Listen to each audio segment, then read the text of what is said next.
right. Good afternoon and welcome to Unity in Harlem. And hang on one second because Leroy Weathers is about to give you that welcome.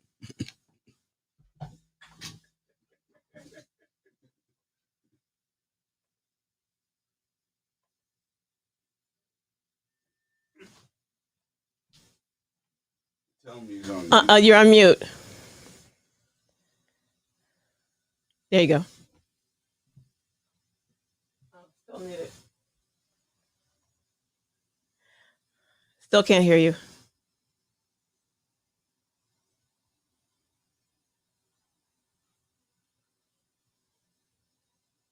We don't hear you. We don't hear you, Leroy. Oh, he's muted on you. No, I'm not. Yes, you are.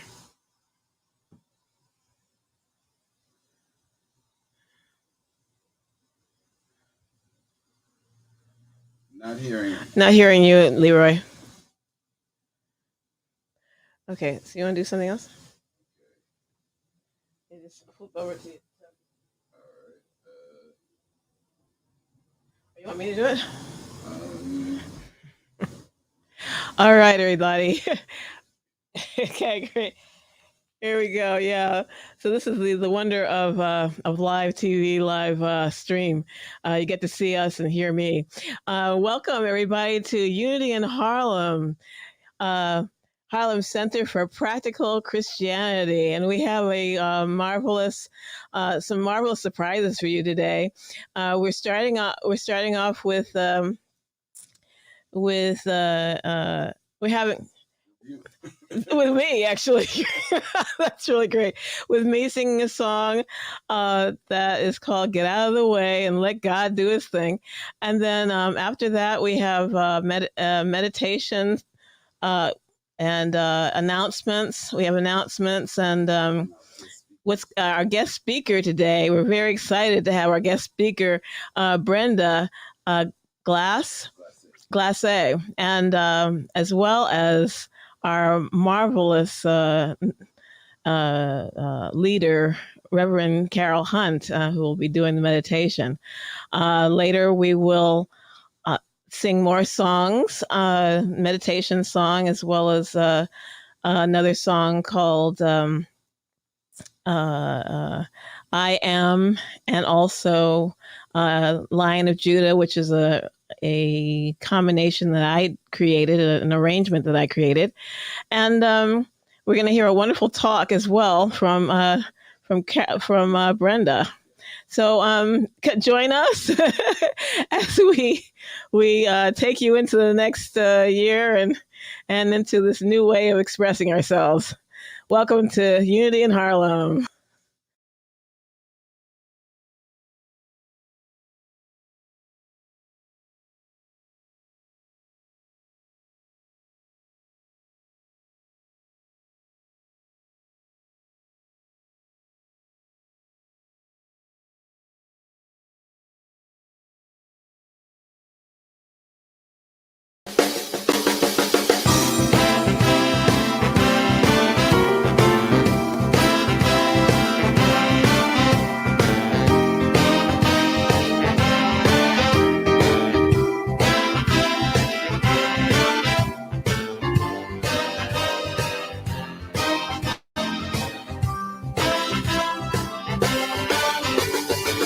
Running around fixing this and that, giving it up to God and then taking it back. Just release and let it go. You don't even have to think about it no more. Get out of the way and let God do his thing. Get out of the way. Get out of the way. Get out of the way. Get out of the way. Get out the way and let God do his thing. Look like the weight of the world's on your back. Just take a deep breath and cut yourself some slack. All that drama ain't good for you. You couldn't change it if you wanted to. Get out of the way. and let God do his thing.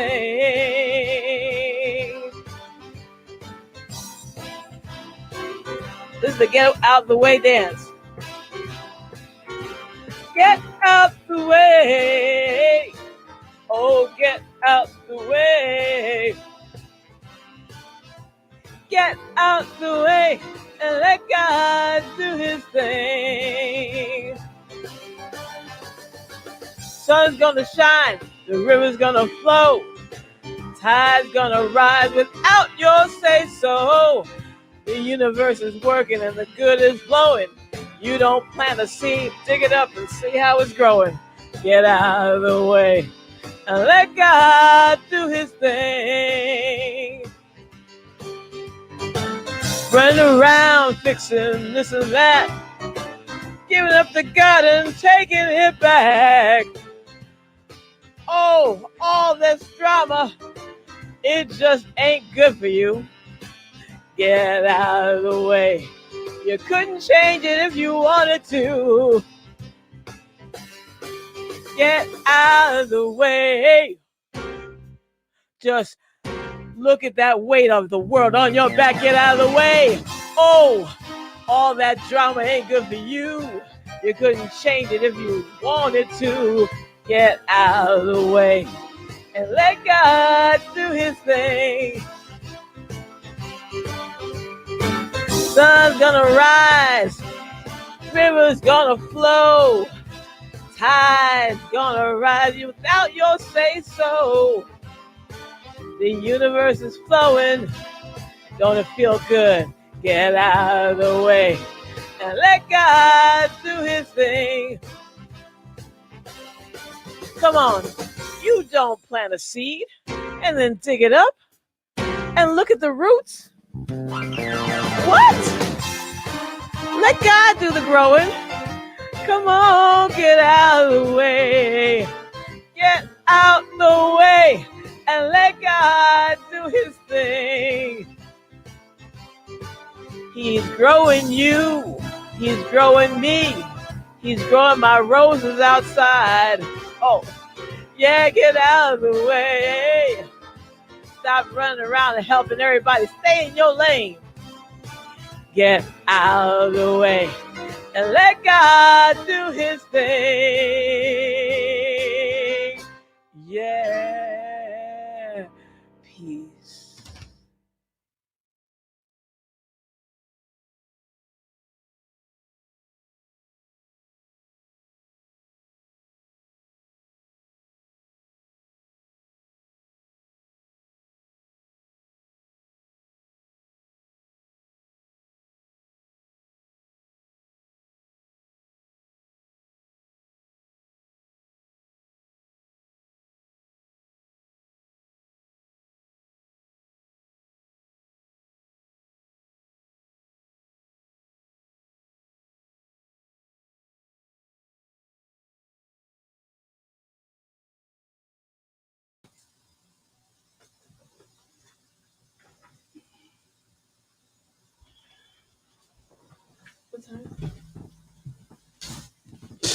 All right. These are your announcements for February 13th.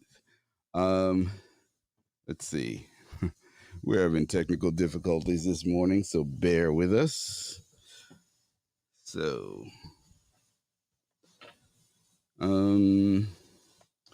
first, we want you to know that this is our Unity in Harlem Zoom connection, where you can reach us for all of our Unity in Harlem virtual events. That number is 698-428-2725 with a passcode of 777-7777. You can also reach us by phone using the same passcode, and the phone number is 929-205-6099. Also, you can join us directly after the service for fellowship on Zoom using that Zoom ID, and we will flash it again later for you, and hope that you will join us. Also, in addition to joining us for service, you can also use that same number to join us on our Tuesday study group, which meets at 6 to 8 p.m. and also on our Friday prayer circle, which meets from 7 to 8 p.m. And we also have Monday meditations, or they new ones on Monday. They're weekly meditations by phone. You can reach it by dialing 717-908-1837. The passcode is 360392. We want to remind you that next Sunday is a very special Sunday here at Unity in Harlem. We have our annual Black History Month celebration, and we're talking this year about persons of African descent who made history in the year 2021. And so we want you to join us next week for a very, very special service. And this service will feature some of the talents of some of our Unity in Harlem membership. We also want to remind you that our Unity in Harlem Gospelgram is available on our Facebook page, and also that if you have any requests, if you have any situation where you'd like to speak directly to the minister with a personal matter, you can please call 646-481-1844. And that is our announcements for the day. And thank you very much.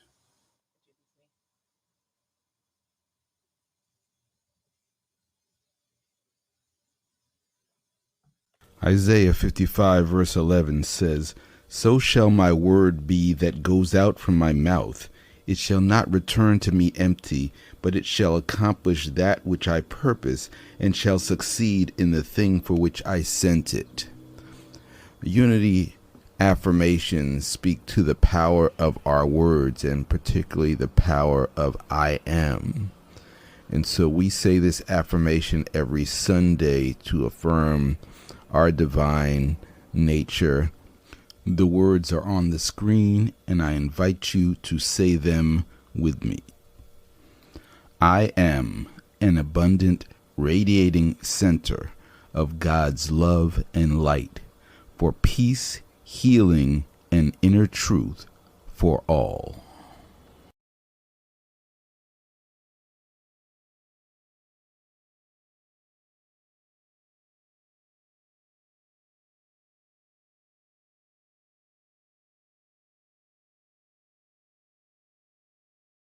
And know that all is God every single time.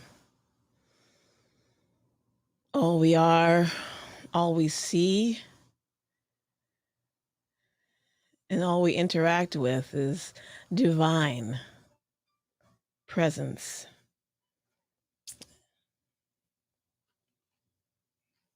I want to thank Bob and for all of his amazing electronic genius to be able to do anything on the fly. It's really awesome to watch here. Go, Bob. Just take a moment now, though, to breathe in and to feel and know the presence of God.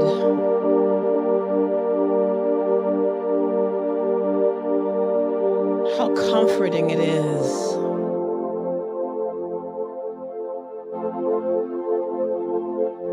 To know that life is surrounding and folding us in every moment,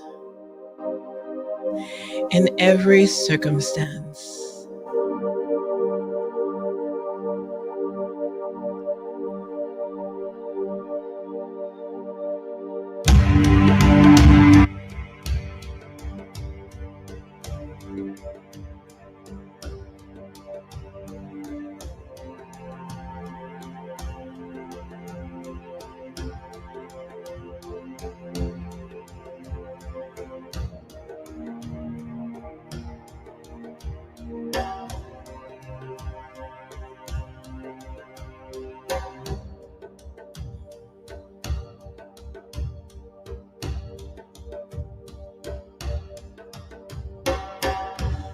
Be still, I know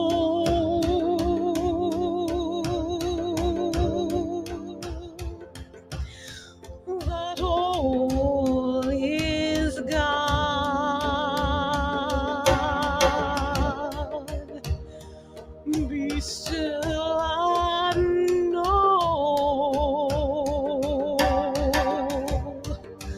that all is gone.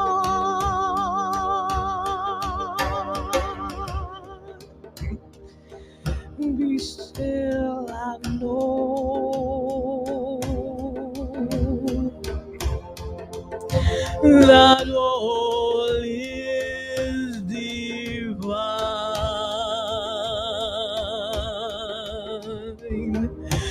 Be still and know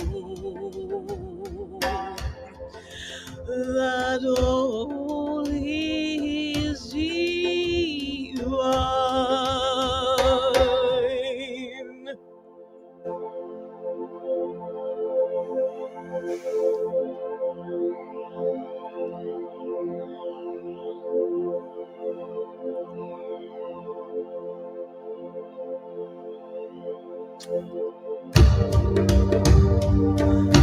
Sunrise is here. Arise and walk in the love of God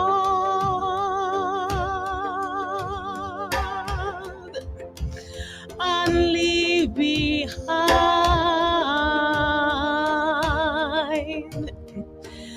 nights of doubt and despair.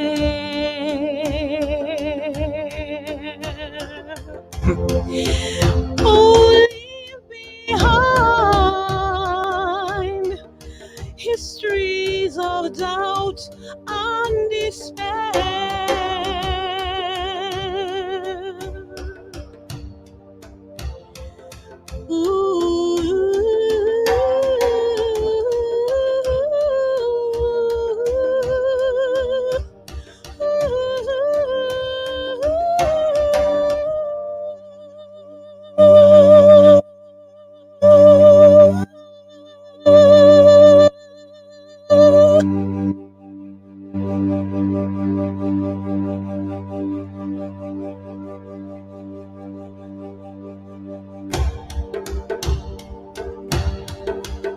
Be still unknown.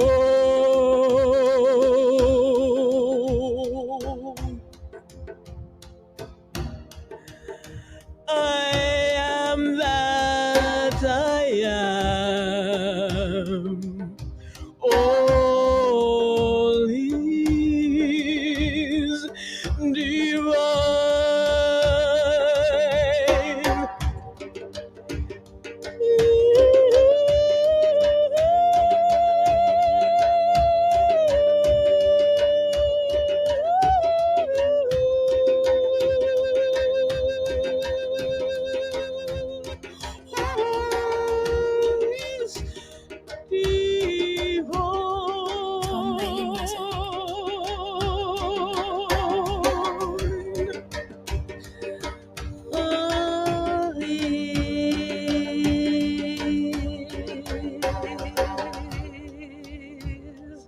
All is divine.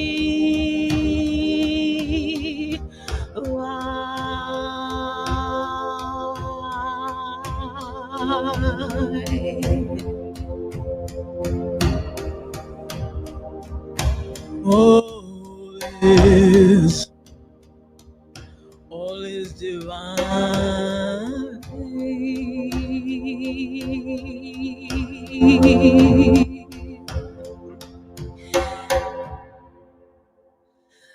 Sunrise is here.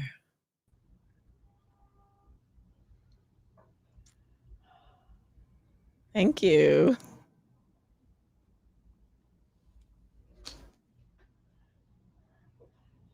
Thank you, Marie,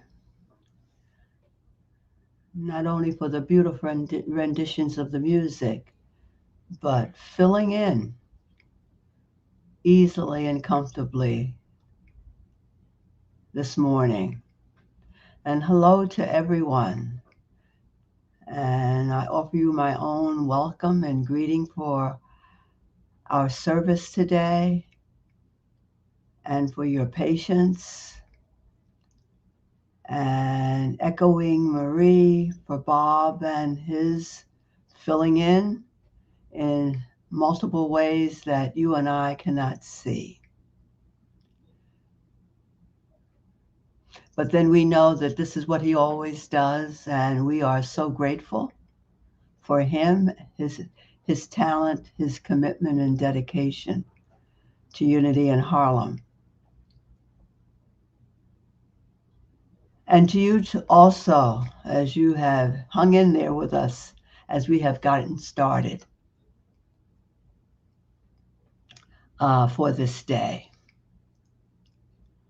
This is a service to look forward to, and you will be hearing more about our guest speaker after the meditation.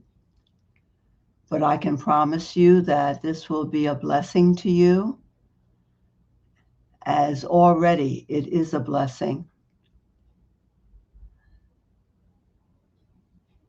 And so now, why don't we get comfortable in our seat?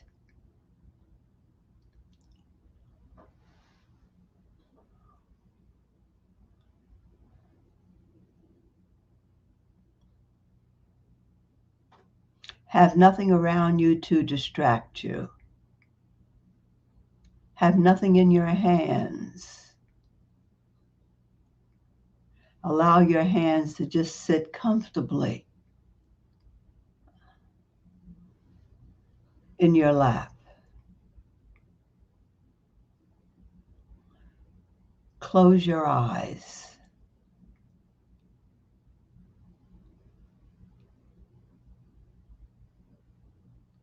And turn your full attention, your focus on your breathing.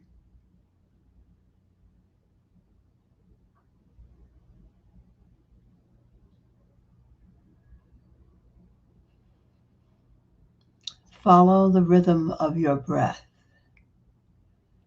the gentle connection of breathing in and breathing out.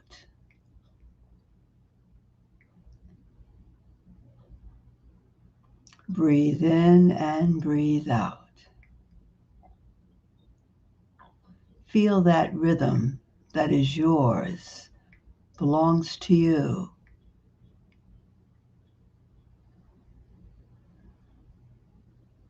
Listen.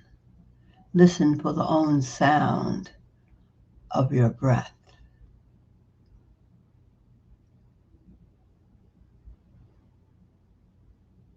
Breathe in, breathe out.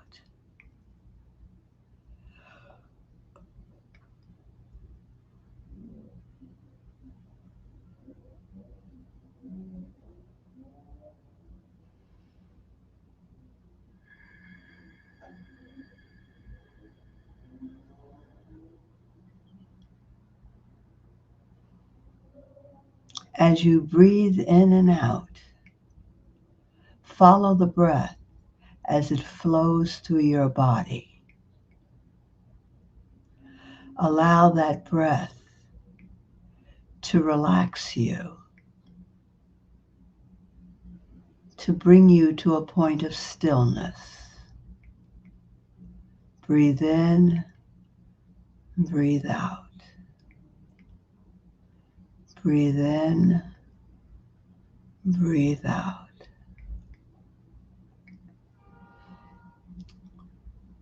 Breathe in a little deeper this time. And exhale more slowly.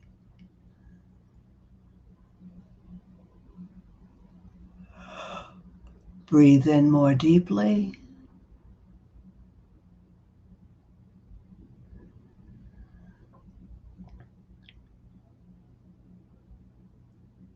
Exhale more slowly.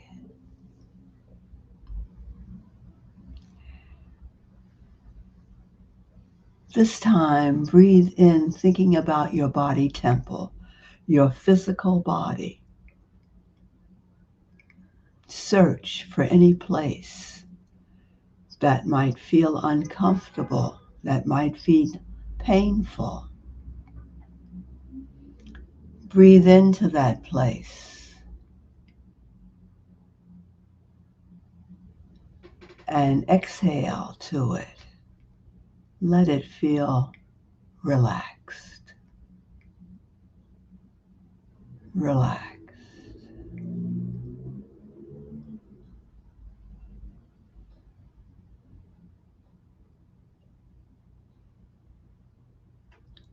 Breathe in again. Think about your shoulders. Exhale through your shoulders. Allow your shoulders to surrender. Feel the relaxation.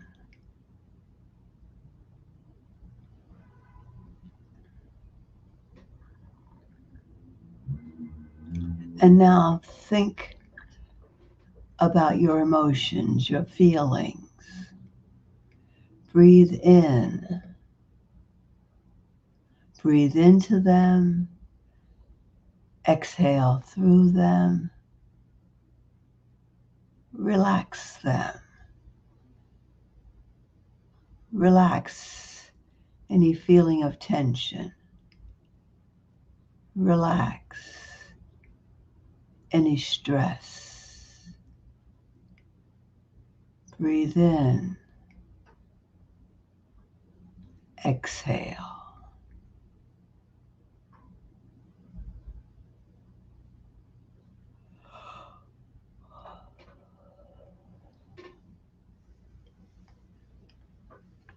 Think about your thoughts that keep coming and going. Very natural. Think of your thoughts. See them as they cross the screen of your mind.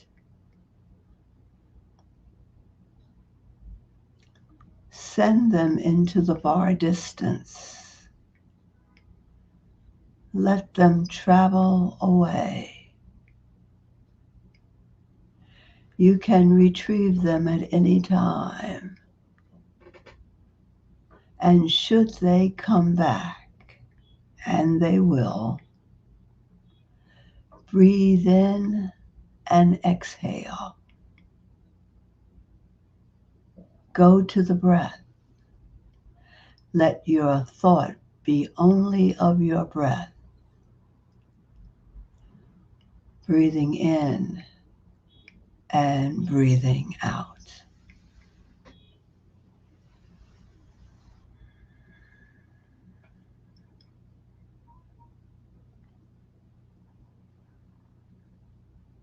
Breathe in, breathe out.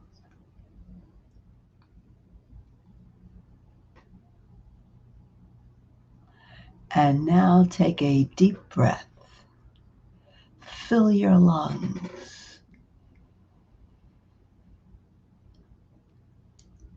And hold the breath. 1,000. 2,000. 3,000. 4,000. 5,000. 6,000. 7,000. Now exhale slowly. 1,000. 2,000. 3,000. 4,000. 5,000. 6,000. 7,000. 8,000. 9,000. You feel more relaxed. Once more, breathe in deeply. Fill your lungs. Hold the breath for 7. Exhale for 9.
Return to normal breathing.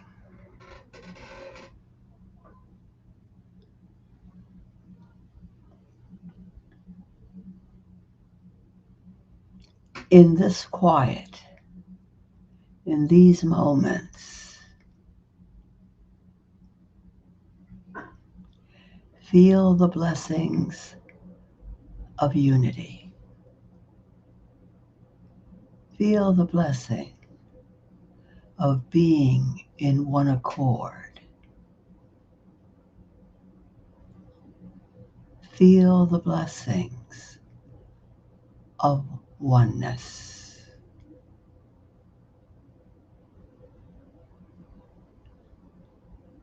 Know now within yourself, I and the Father are one. I and the Father are one.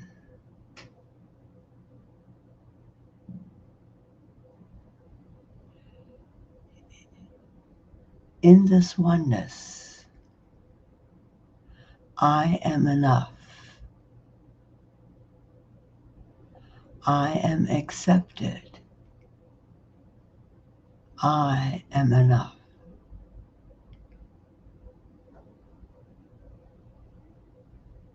I hear in the quiet, you are my beloved child. In you I live and move and be. In you I live and move and be.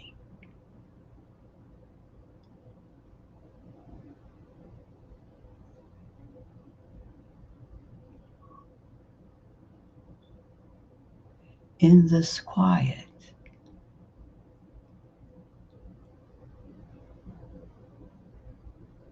I am the peace you want to see in the world. I am centered in you, centered in who you are. In this quiet, I am the peace I want to see in this world. Feel peace. Feel peace going before you. Feel peace coming behind you. Feel peace all around you. I am the peace I want to see and be in this world.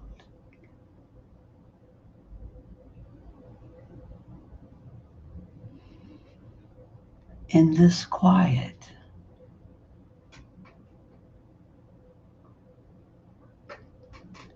in this oneness. I am love. I am the love I want to see and be in this world. I am compassionate.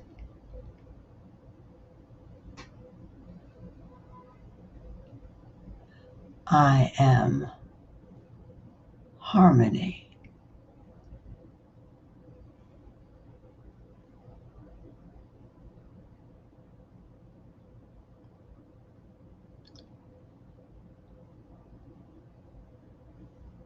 I bring forth my compassion and send it forth.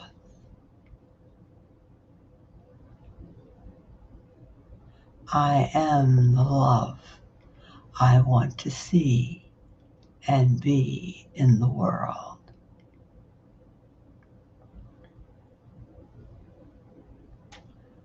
I am harmony.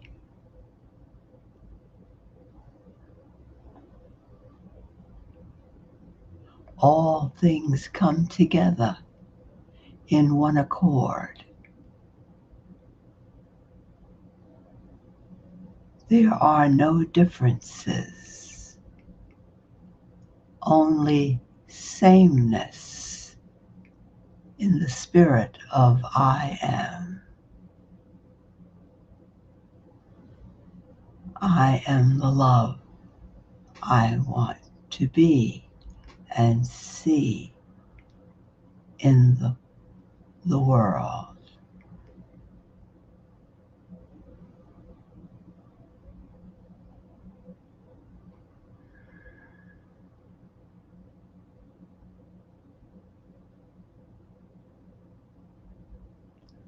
One in the spirit, one in the Lord.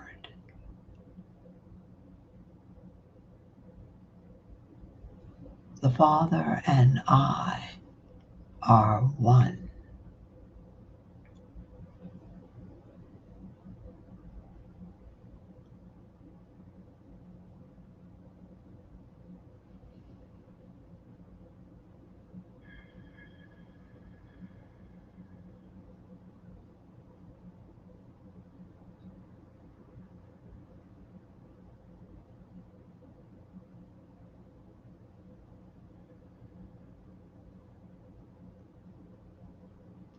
I breathe in and I breathe out. I feel the energy of the breath as I breathe in and breathe out.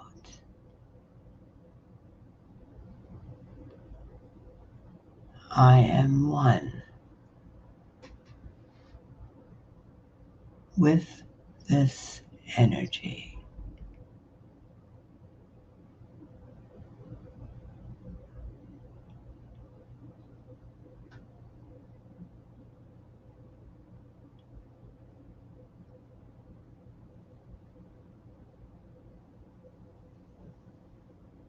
I feel at peace.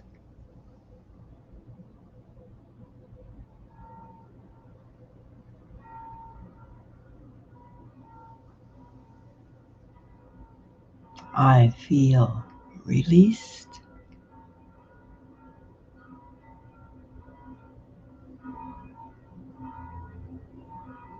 I feel energetic.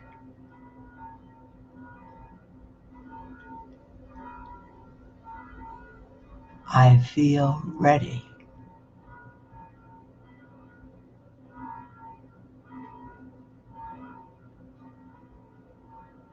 I am ready, I am open, and I am receptive to all that will come now.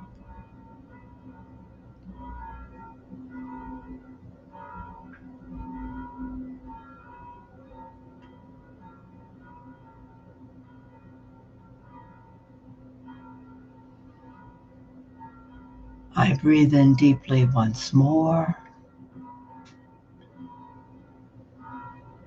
I let go as I exhale.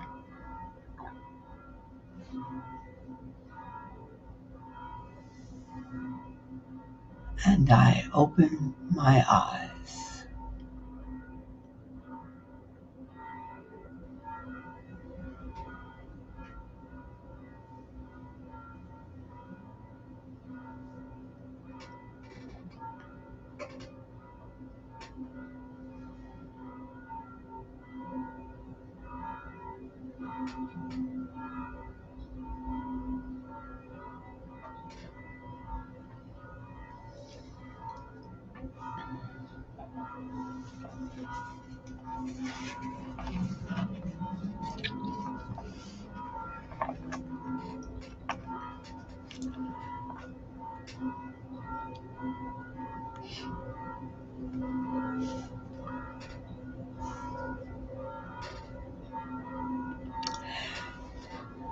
And now a few words about our guest speaker,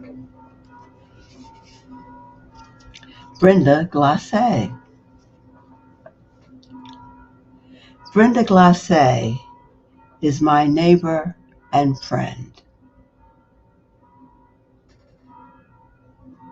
We have gotten to know each other well in the ups and downs of living in a co-op. However, more important,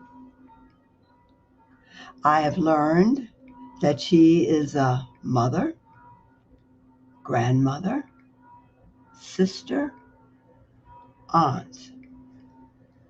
She is also an important and accomplished in her professional career as an educator in high school for over 20 years in our public school system.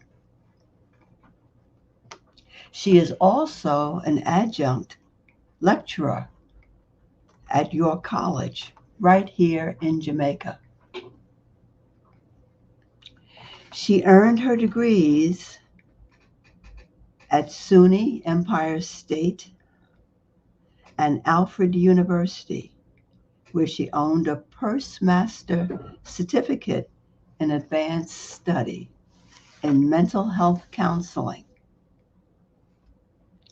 Brenda loves helping students with post-secondary aspirations so that they can graduate. You may remember Brenda at two of our World Day of Prayer programs. She came to speak as a Buddhist female leader right here in Kew Gardens, Queens. She says she has an uncanny knack for encouraging off-track seniors in high school. I have found that she has an uncanny knack to encourage all age groups to get involved in what they want to do and make a contribution no matter the situation. Her talent, gift in counseling and encouraging goes across the board.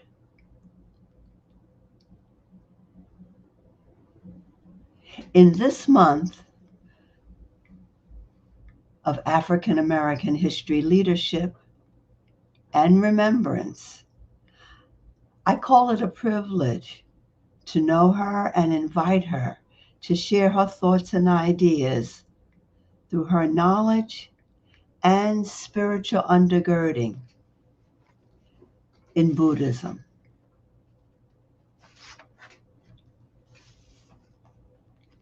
She and I once had an experience of sharing our meditative experience together. I look forward to doing that again with her. And I've invited her today, if she so chooses, to share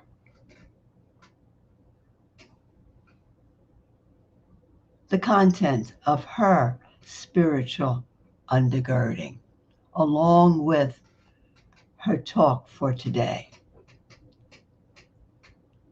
So join me now in welcoming Brenda Glassé. Welcome, Brenda. Good morning. Can you hear me?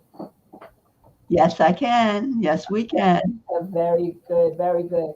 So, Carol, as she said, we're old friends from the co-op that we live in, and we have been fighting many battles to get our co-op back to some level of civility and as well as our quality of life.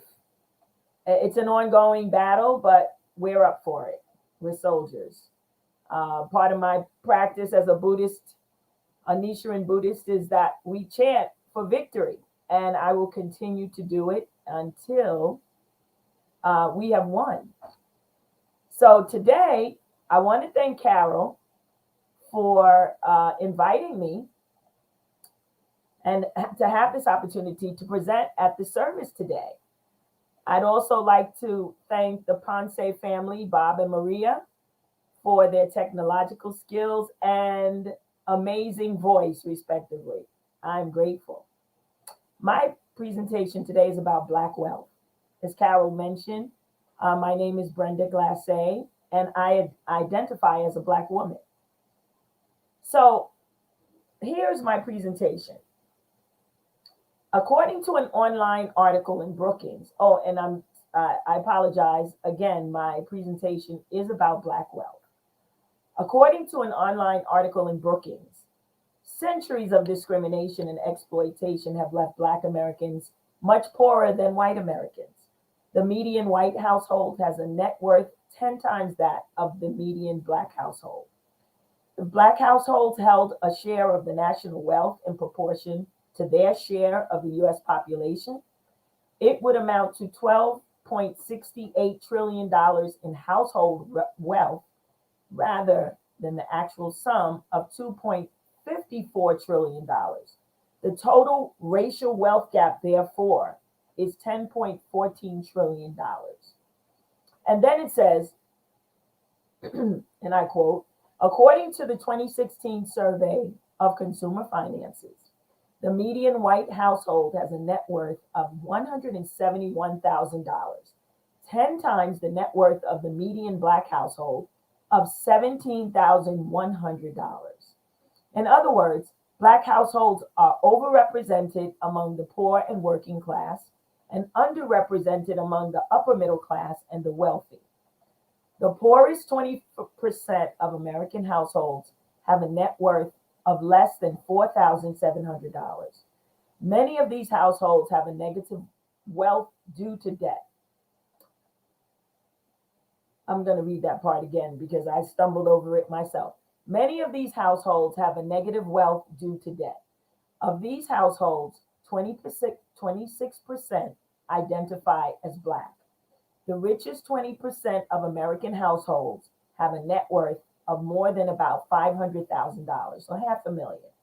3% of these households identify as Black. Only 3%. It is estimated that in 2064, now we're currently in 2022, but in 2064, the average white family likely will possess $2,782,727 in wealth, while the Black family wealth will be $789,164. That is a 70% disparity. And that's assuming we're going to continue on the same path that we're on. What is generational wealth? Well, generational wealth includes financial assets such as property, investments, money, or anything with a monetary value that you pass down from one generation to the next. Intangibles like financial education, values, and habits are an equally important part of the equation. Black households face systematic obstacles in building wealth, and you all may have heard this before. The persistent black-white wealth gap is a result of a discriminatory economic system that keeps Black households from achieving the American dream. This system has always made it difficult for Black households to acquire and keep capital. And this lack of capital has created a persistently large racial wealth disparity, as African Americans have had less wealth to build on to the next generation than white households. There are several other obstacles to building wealth.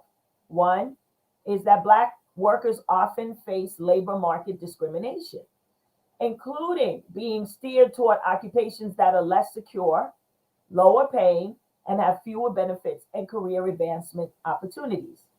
These systematic obstacles to gaining access to good jobs are especially prevalent in the private sector.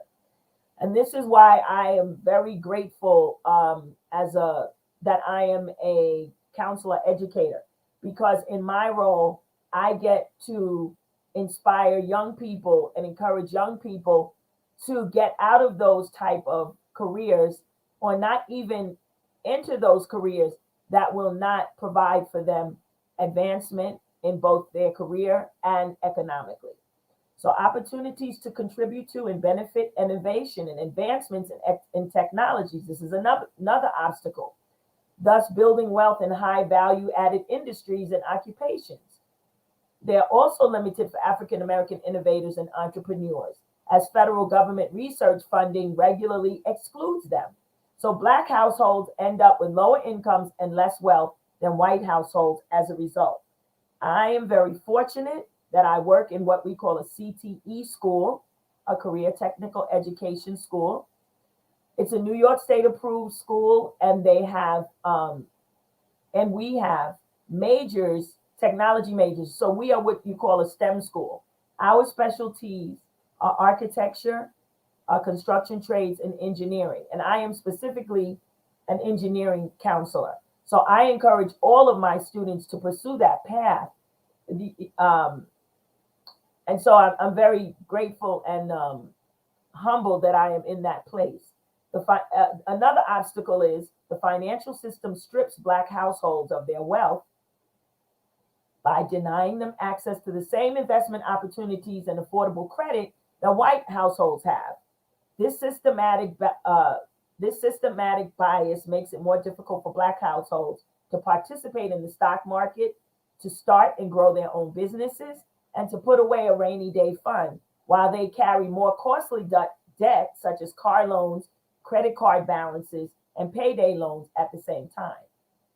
Another obstacle that Black households continue to face is housing market discrimination, which makes it harder for them to own a home in the first place. And their houses appreciate less in value than those of white households. And the last obstacle is, and there are more, but this is the last one that I'm going to share today. Additional factors such as systematically worse treatment in education, healthcare, and in the criminal justice system also feed into the persistent Black-white wealth gap. These unjust obstacles to building wealth for Black households have existed for centuries. And the nature of wealth building begetting more wealth means that without public interventions, it will be virtually impossible for Black Americans to catch up to their white counterparts. So, who's having the conversation about the disparity of Black generational wealth in America? Where are these public conversations happening? So in 2019, the Center for American Progress invited a number of leading national experts on racism and wealth to join the National Advisory Council on eliminating the Black-white wealth gap, to make eradicating this racial disparity a pressing policy goal for the next presidential administration, and to identify steps necessary to accomplish it. So this group engaged in a year-long discussion guided by the following principles. Wealth is crucial for households' economic security. their economic opportunities, their protection against economic crisis, and their access to political power. The large and persistent black-white wealth gap follows from centuries of policies that have systematically disadvantaged Black Americans' ability to build, maintain, and pass on wealth. Successful policies, either singularly or in combination with others, will need to be large in scope to meet the challenge of eliminating the black-white wealth gap. Policy interventions must focus on reversing centuries of exploitation and discrimination against Black Americans. Policies that will eventually eliminate the wealth disparity need to provide tangible assets and debt relief to Black families. And eliminating the black-white wealth gap will need to go beyond just securing more money to African Americans. Policies will also need to ensure that the structures supporting wealth creation deliver equitable outcomes. So we talk about reparations, and reparations is excellent. We need it. We built this country. We need it. But having money is one thing, but also changing the policies so that we don't continue the housing disparity, the career disparity, the ability to build generational wealth. If those policies are not put in place, the money which will help us to create those things won't just be enough. So I'd like to just share with you, you all have heard about this before, and if you haven't, then this is a great opportunity to share with you about Tulsa, Oklahoma, also known as the Black Wall Street. So I'm going to share this with you because this model has been the highlight of the lack or the disparity in black generational wealth since 1921. So this is how the story goes. Last year actually marked the 100th anniversary of this infamous massacre in Tulsa, in which white mobs unleashed violence against the city's Black people, Black institutions, and Black wealth. An estimated 300 people were killed and approximately 35 acres of commercial and residential property within the Greenwood district, which was known as Black Wall Street. All of it was destroyed. Much of the remaining story of Greenwood is still left untold. In particular, little attention is given to subsequent events in Tulsa, including the rebuilding of Greenwood by its Black residents, followed by its second destruction, this time at the hands of white city planners during the urban renewal period of the 1960s to 1980s. In both periods of destruction, important Black capital that undergirded the community was lost, as were opportunities for wealth building for Tulsa's Black residents. To be clear, the loss of human life in the massacre is a horror beyond all calculation. But another important and often neglected dimension to this history is the devastating effects of destroyed communal wealth, which had supported the flourishing of the city's Black residents. What was the value of the deconstruction of Black Wall Street? According to a 2001 report by the Oklahoma Commission to Study the Tulsa Race Riot of 1921, at least 1,256 homes were destroyed, alongside churches, schools, businesses, and hospitals. Greenwood residents would go on to file over $1.8 million in damage claims. In today's dollars, this would be over $27 million. All but one of these claims were denied. A white shop owner was given compensation for guns taken from his shop. The report acknowledges, however, that not all residents took out insurance or filed claims. A 2018 article in the American Journal of Economics and Sociology estimates the direct financial impact of the 1921 massacre. Quote, if 1,200 median priced houses in Tulsa were destroyed today, the loss would be around $150 million, unquote. The additional loss of other assets, including cash, personal belongings, and commercial property, might bring the total to over $200 million. So, what can we do personally to start building and accumulating generational wealth? Well, we could do a few things. We could talk about it. We could start saving. We could buy a home. We can invest in the market. We can start a business and think about future generations. So, what are we talking about when we talk about it? We should be having financial conversations that could lead to better decision making and can help you avoid making mistakes. You make quote. This is a quotation from Delano Sapporo. You can make money and you can just put it in an account and that's it. And he's a financial advisor and CEO of the New York-based New Street Advisors Group. He is the son of Nigerian immigrants. Sapporo was a dedicated saver, which enabled him to start his firm a year out of business school.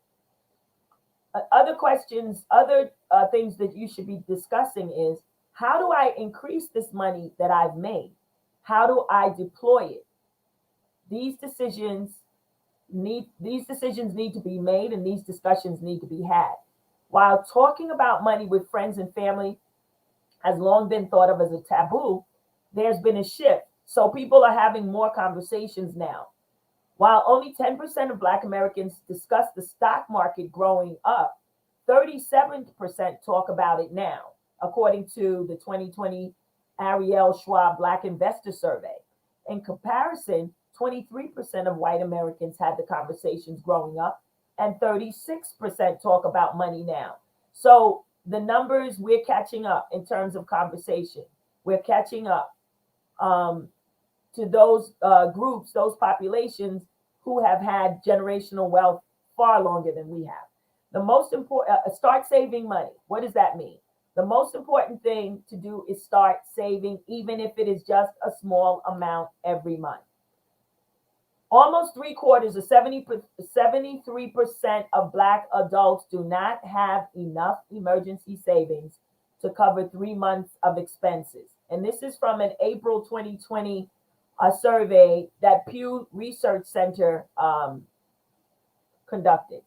Once you build up that emergency fund, you can put money into assets that could give you a higher return, like the stock market. Buy a home. As you accumulate more savings and start to think about how you can invest, consider buying a house, a co-op, a condo. It is not only a place to live, it's also an investment. There's also the possibility to continue investing in real estate, like buying a home or a second home or an apartment to rent out, or maybe a 2-family home or a multi-family home. Housing is a proven creation of a nest egg of wealth. Invest in the market. Start investing as early as you can so that your earnings can earn money. Take advantage of your company's retirement plan, like a 401k, especially if your employer provides a matching contribution. Grid 202 Partners Elliott, this is their advice. Don't be afraid of risk, like investing more in stocks and then fixed income. In fact, many Black Americans, especially older ones, are too conservative.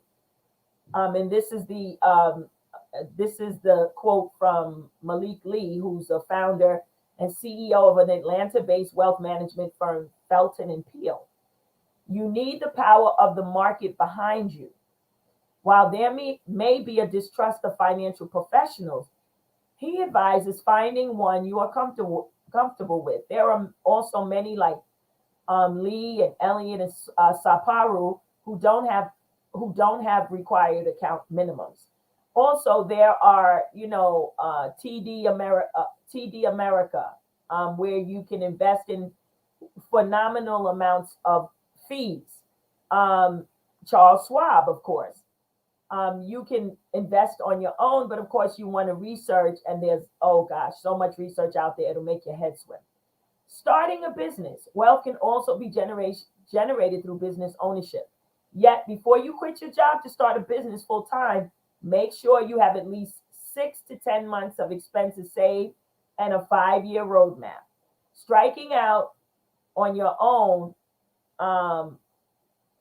can be very expensive and very anxiety inducing. So you have to take a risk to have outsized rewards, Saparu says. When people are financially comfortable and get the correct footing down, they could take those risks. Thinking about future generations. So this is something to think about when we are thinking about that generational wealth. We may have to sacrifice something we need or want so that the person behind us or our family members behind us can jump over us. That may mean not spending as much on an annual basis so we can put money away to pass down to our kids, start a college savings plan. It could also mean buying life insurance so that your heirs can inherit something when you pass away. And the end, building wealth is about being patient. Our wealth is not going to change overnight. Do not invest in get rich quick schemes. We want to, it sounds good, but as they always say, if it sounds too good to be true, it generally is too good to be true. Again, wealth building does not happen overnight. So thank you for allowing me to present, my friend Carol Hunt. It's my hope that you all have been educated and will make Black generational wealth a priority in your life. You may be somewhere on the chart of the bullets that I've mentioned. However, if you haven't already started doing something, don't overwhelm yourself. Just start with one thing and focus on that. That is the end of my presentation. Thank you so much today.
Thank you, Brenda. What a wealth of information you had in your presentation about the reasons African Americans lag in Black wealth, some systemic, some from ignorance, but also filled with the steps that can be taken to begin to create wealth among our own. And if we're not at the stage of life where we think we can do it, this is information for us to pass on to our children, grandchildren, and encourage them in a conversation about Black wealth. I like what you said, that the conversation is changing, and that we as African Americans, people of African descent, are more willing and open to talking about Black wealth, how to acquire wealth, what are the steps for wealth.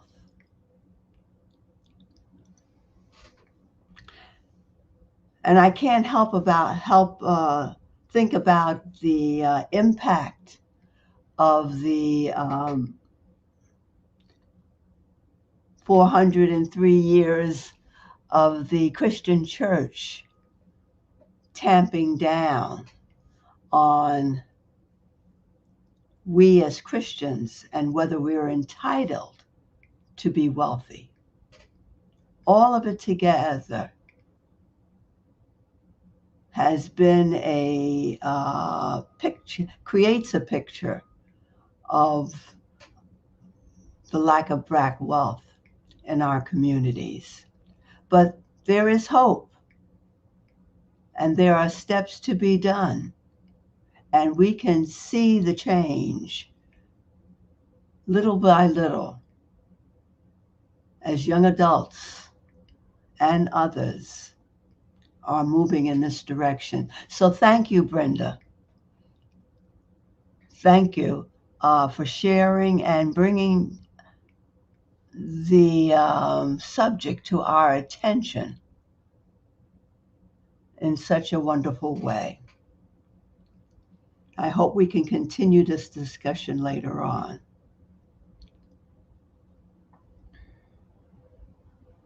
And now, let us prepare ourselves for our tithes, offerings, and first prayer requests.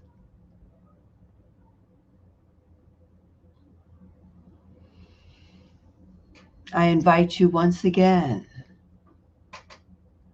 to become still for a moment and close your eyes and bring the energy of this talk with you. And ask of yourself, what would be your request?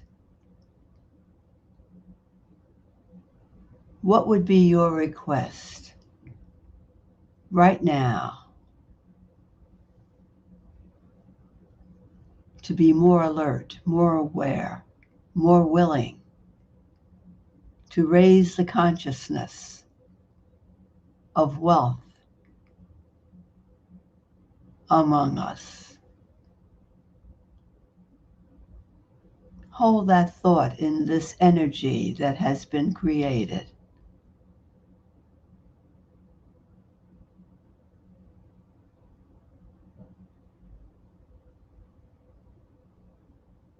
And bring your request. Right now, to be more of a voice of prosperity and abundance among us. We give thanks for all that we have, but there is so much more. So much more.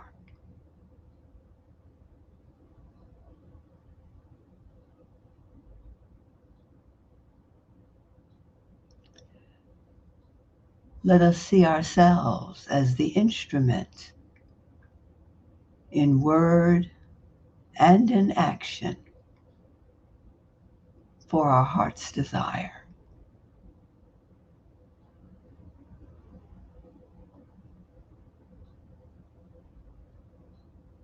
We know it in the name of the Christ. Amen. And now we think of our gift, this symbol of wealth that we hold in our heart and in our hand. This symbol that we hold has no beginning and no end. It represents the abundance of prosperity right before us. We in Unity in Harlem give thanks for this abundance that comes from you to who we are. And we see this abundance magnifying, growing to bless all we do and blessing the lives of others. We affirm our idea of Black wealth now.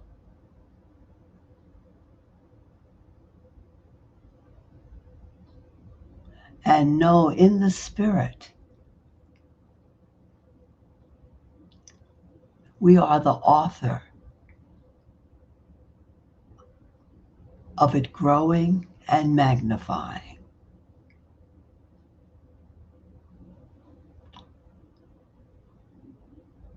One experience, giving and receiving.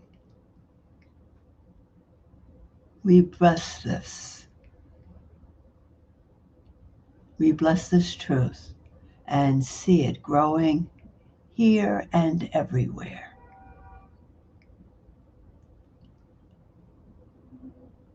We offer this prayer every Sunday, and the words are on the screen.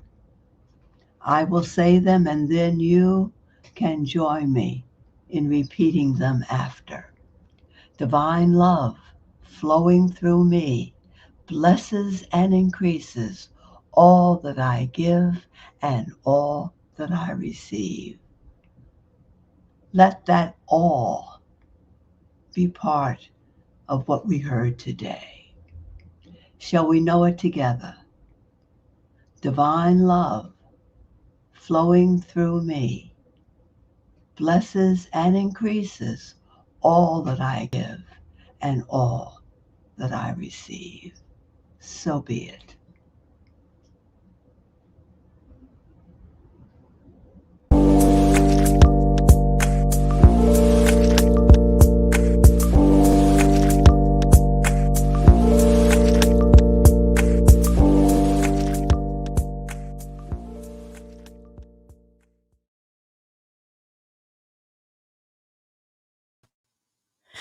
I believe that I can. And that starts with an affirmation of entitlement for all indigenous people, owners of the land for real. This song I found in Liberia, in Monrovia, Liberia, Church of the Pentecost, and also with a community center on the outskirts of Monrovia, as well as it's another song that's merged with it from Michael Gott. And let's do it in a Caribbean way. Everybody stand up right now, affirm who you are, and let's go to the Caribbean where you're going to have your house after you do all this stuff now. Come on now. Yeah. Hey, hey. I am love. Come on, let's sing. I am. Come on. I am love. Swing your hands and sing. I am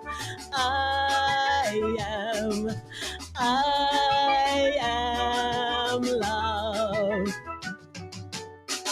The love of God is in my life. I am love.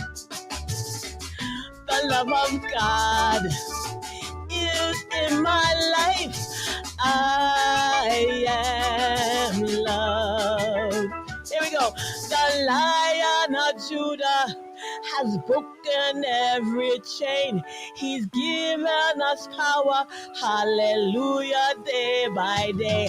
The Lion of Judah has broken every chain. He's given us power. Hallelujah, day by day. Hallelujah, day by day. Hallelujah, day by day. I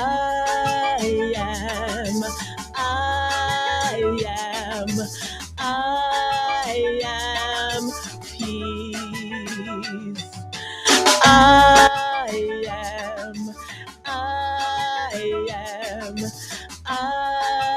am peace.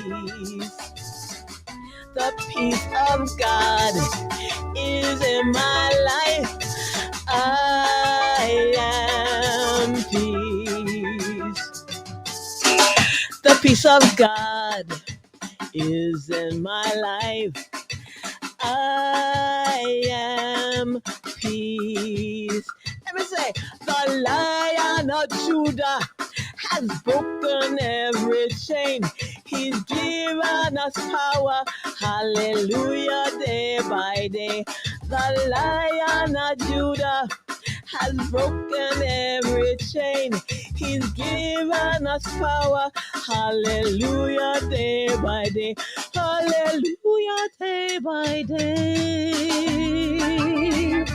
Hallelujah, day by day.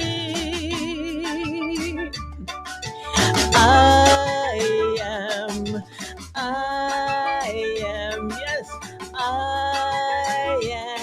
am blessed. I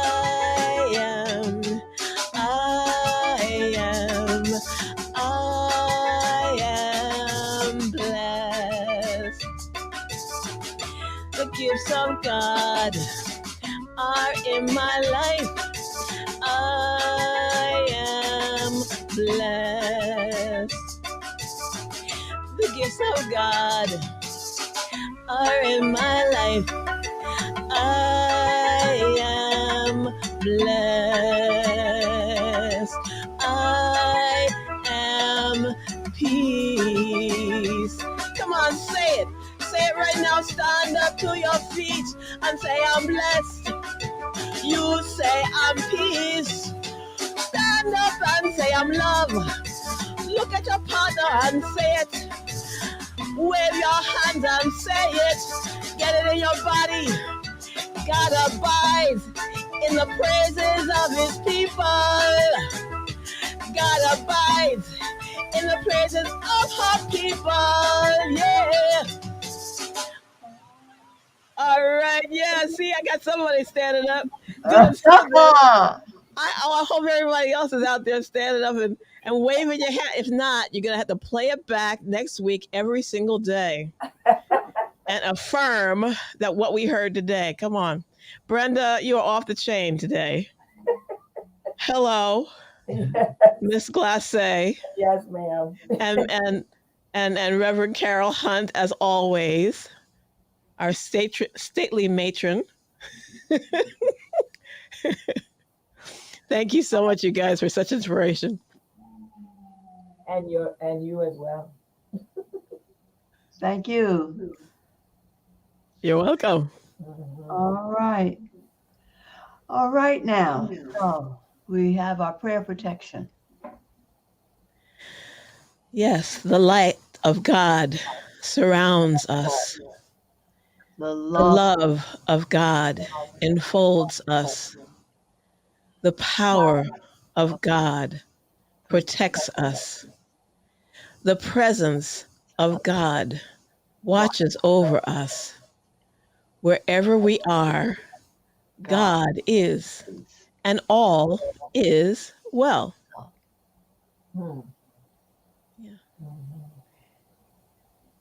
Amen. And we close with our peace song, and we'll see you in Zoom. Yay.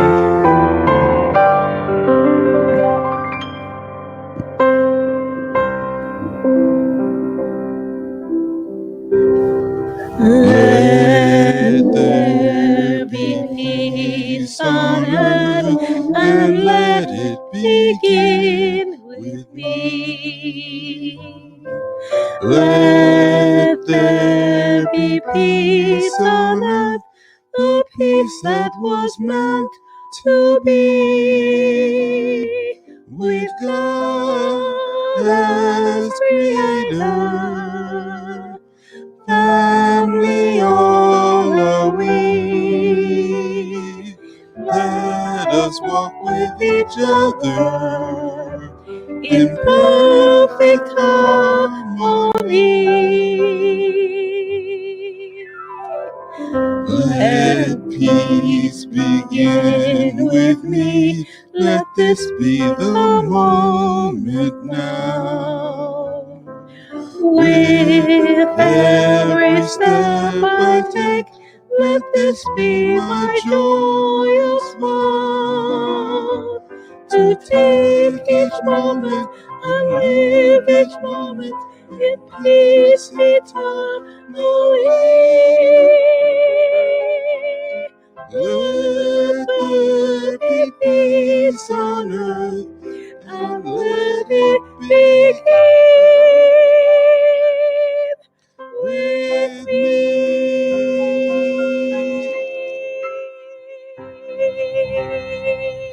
All right.